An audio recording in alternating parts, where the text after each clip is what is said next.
পৃথিবীর সর্বোচ্চ পর্বতশৃঙ্গ এভারেস্টে বাংলাদেশের পতাকা ওড়ালেন ইকরামুল হাসান শাকিল। নেপালের স্থানীয় সময় ১৯ মে সকাল ৬:৩০টায় এভারেস্ট শিখর আরোহণ করেন তিনি। এ তথ্য নিশ্চিত করেছে তার অভিযানের সমন্বয়ক।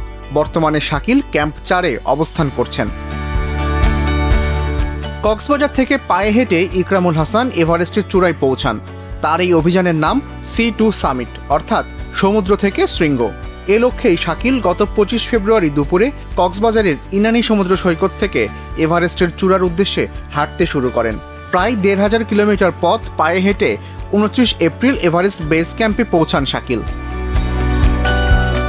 বেস ক্যাম্পে পৌঁছানোর পর থেকে সেখানেই অবস্থান করছিলেন শাকিল।